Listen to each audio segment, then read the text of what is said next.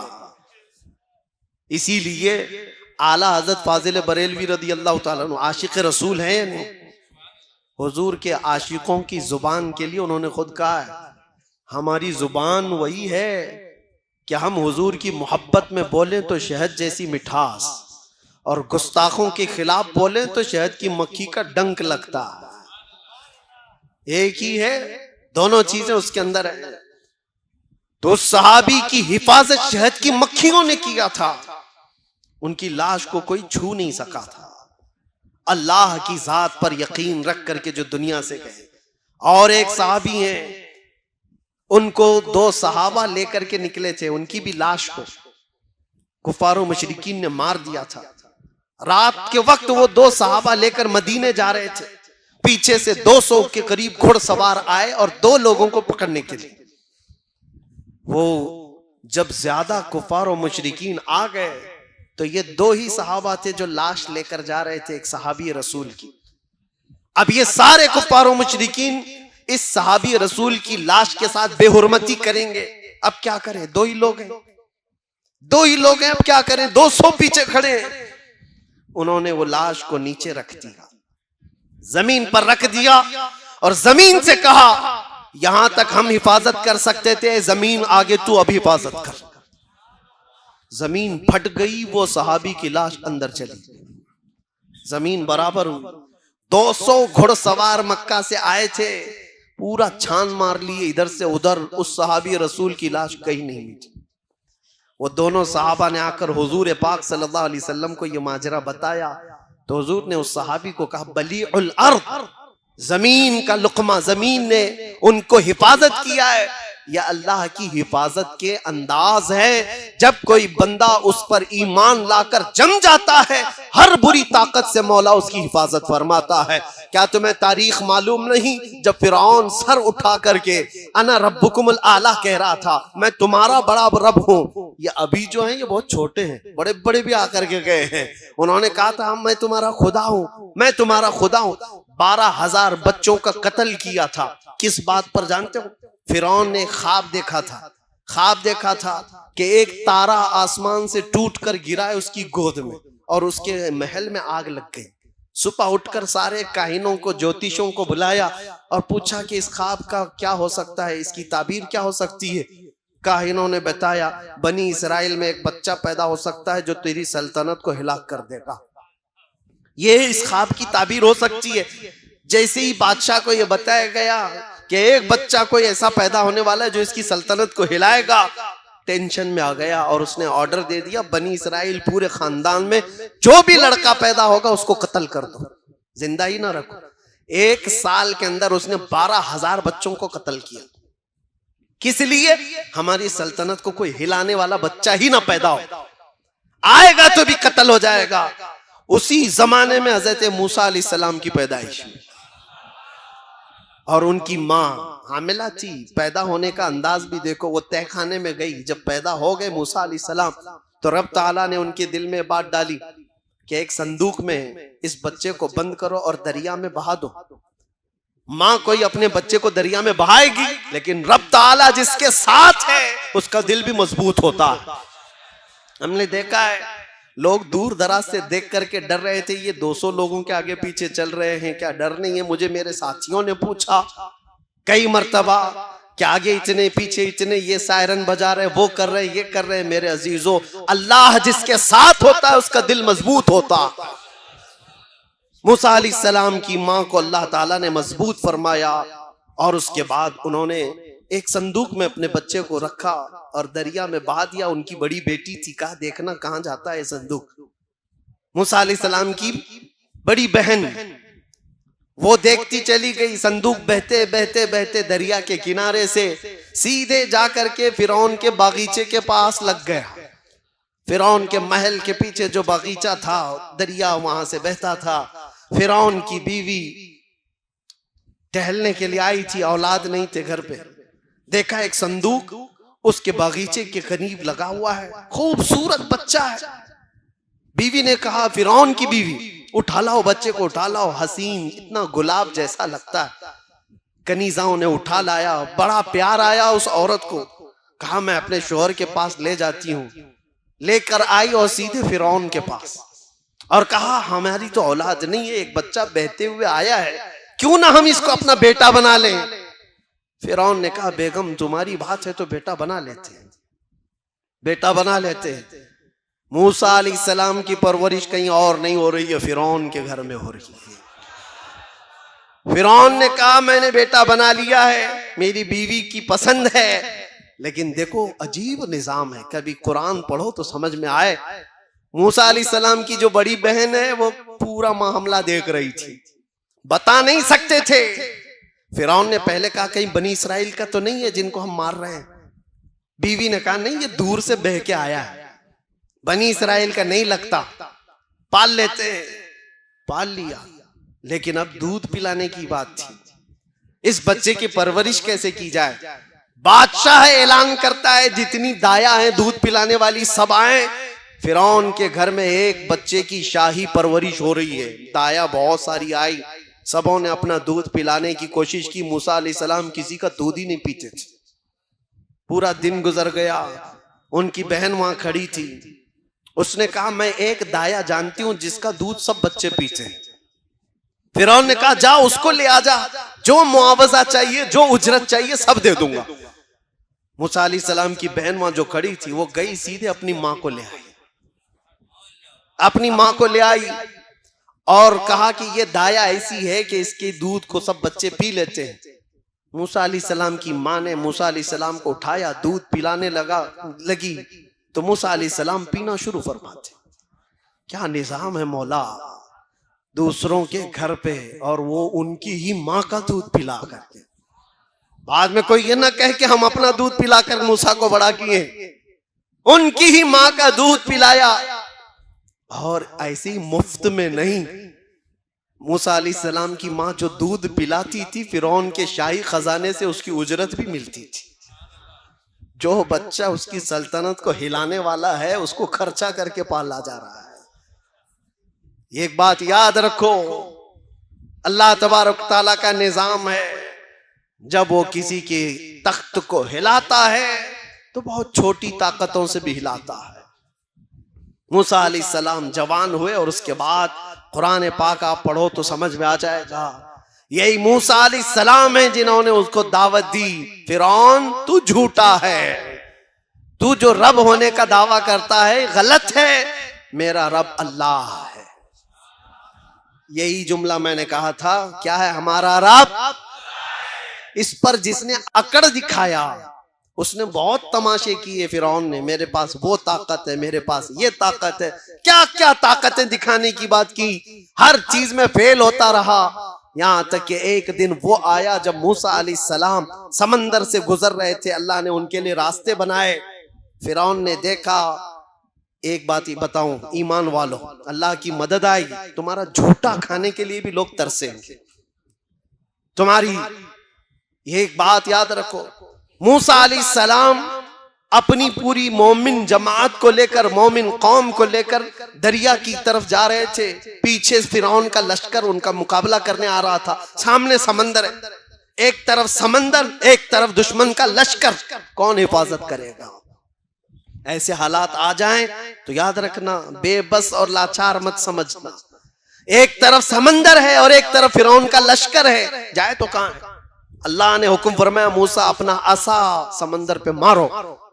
12 راستے نکل گئے اور ان کی قوم اس میں ایسے چلنے لگی جیسے سوکھے پر چلتی ہے. جب وہ نکل گئے تو فرعون نے یہ دیکھا کہ ان کو تو راستہ ملا ہوا ہے, ہم بھی اسی میں چلتے ہیں. اور جو یہ سوچتا ہے کہ مومنوں کو جو مدد ملی ہے وہ ہم کو بھی ملے گی, یہ اس کی خام خیالی ہے. اور جیسی ہی وہ سمندر میں آیا, اللہ فرماتا ہے فَغَشِيَهُم مِّنَ الْيَمِّ مَا غَشِيَهُم, ہم نے سمندر کو ایسا ملایا کہ پانی پانی ہو گیا اور فرعون کی ساری طاقت چکنا چور ہو کر رہ گئی. پوری فوج بھی ہلاک اور فرعون کا غرور بھی ہلاک. ختم ہوا. کس نے ہلاک کیا؟ پانی نے ہلاک کیا. پانی کو کون طاقتور سمجھتا ہے, لیکن فرعون کی بادشاہت کو ختم کر دیا. نمرود بھی ایسے اٹھا تھا, ایک مچھر نے اسے ہلاک کر دیا. ایسے کئی بڑے بڑے آئے. ابرہا بادشاہ آیا تھا کعبہ ڈھانے کے لیے, کعبہ ڈھانے کے لیے ہاتھیوں کی فوج لے کر کے آیا تھا. یہ یہاں ایک جو چڈا بیٹھ کر کے بھونکتا ہے کتا کہ مکیشور کو بھی فتح کرنا ہے. مکیشور خواب میں بھی دیکھا ہے کبھی؟ مکہ خواب میں بھی دیکھا ہے. مکیشور کو بھی فتح کرنا ہے, اس کو بھی حاصل کرنا ہے. پتہ نہیں کون کون سے بڑبانگ بولی, بڑی بڑی باتیں. ان کو تاریخ پڑھاؤ ابراہا کی, فتح کرنا ہے, جاؤ ہاتھی گھوڑے لے کر کے جاؤ. اور دیکھو قرآن میں آج بھی آیتیں پکار کر کہہ رہی ہیں الم تر کیف فعل ربک باصحاب الفیل الم یجعل کیدہم فی تضلیل وارسل علیہم طیرا ابابیل ترمیہم بحجارۃ من سجیل فجعلہم کعصف مأکول. یہ پورا واقعہ اللہ نے اس میں بیان فرمایا. اے رسول, کیا آپ نے ہاتھی والوں کو نہیں دیکھا جو ابرہا بادشاہ ہاتھیوں کی فوج لے کر آیا تھا کعبہ ڈھانے کے لیے؟ اللہ فرما رہا ہے کیا ہوا ان کے ساتھ. ہاتھیوں کو لے کر کے آیا تھا کعبے کو ختم کرنے کے لیے. اللہ نے ابابیل چڑیوں کی فوج بھیجی تھی. وہ چڑیاں اتنی چھوٹی ہے, آج بھی دیکھو مکہ میں گھومتی رہتی, اتنی چھوٹی ہے. ابابیل چڑیوں کی فوج کو بھیجا. انہوں نے کیا کیا؟ ارسل علیہم طیرا ابابیل ترمیہم بحجارۃ من سجیل. نوکیلے 3 پتھر ہر چڑیا کے پاس, ایک منہ میں اور 2 پاؤں میں.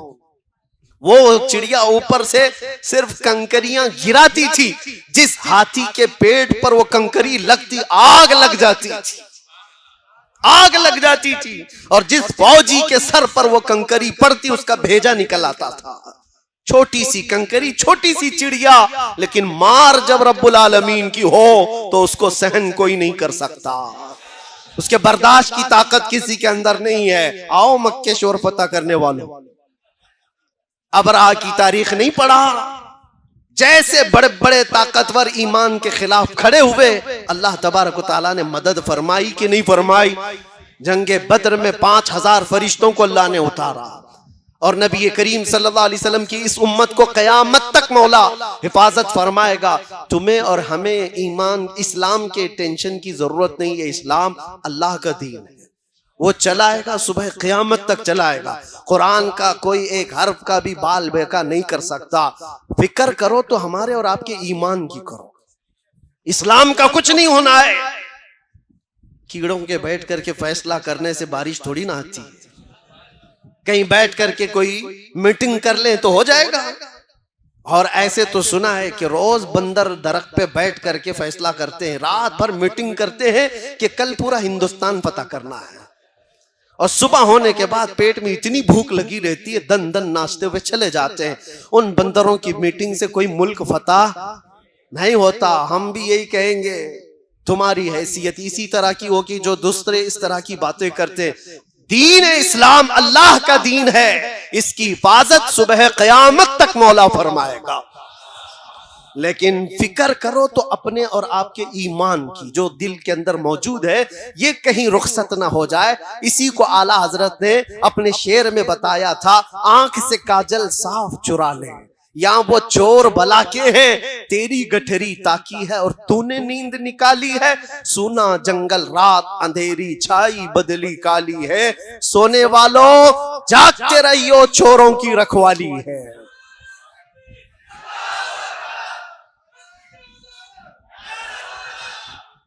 آپ اس بات کو یاد رکھو، چوروں کی رکھوالی ہے، تمہارے آنکھ سے کاجل چرا لیا جائے گا۔ آنکھ کا کاجل کیا ہے؟ حضور کی محبت، حضور کا عشق، یہ تمہارے آنکھوں کا کاجل ہے۔ یہ چرا لیا جائے تو پھر تمہارا کچھ بھی نہیں ہے، تمہارا کچھ نہیں ہے۔ تمہاری جو کچھ بھی پہچان ہے وہ تمہارے ایمان سے۔ دنیا تمہارے گاڑی بنگلے لتے اس چیز کی دشمن نہیں ہے، کسی چیز کی دشمن نہیں ہے۔ تم بڑا بنگلہ بنائے ہو، گاڑیاں لیے ہو، بہت جائیداد ہے، کسی چیز کی نہیں، ایمان کی دشمن ہے۔ قرآن میں بھی اللہ نے فرمایا ان الشیطان للانسان عدو مبین، شیطان انسان کا کس لیے دشمن ہے؟ اس کے ایمان کا۔ باقی تو بہتوں کا تو بھائی ہے، ایمان نہیں ہے تو سگا بھائی بن جاتا ہے۔ شیطان بہتوں کا دوست ہے، یار ہے، مددگار ہے، لیکن ایمان والے کا دشمن ہے۔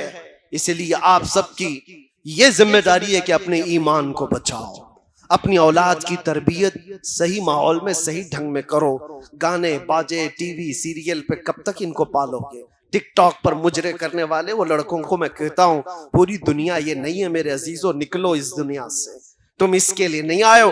قرآن میں اللہ نے تمہیں خیر امت فرمایا ہے، تم سب سے بہترین امت ہو۔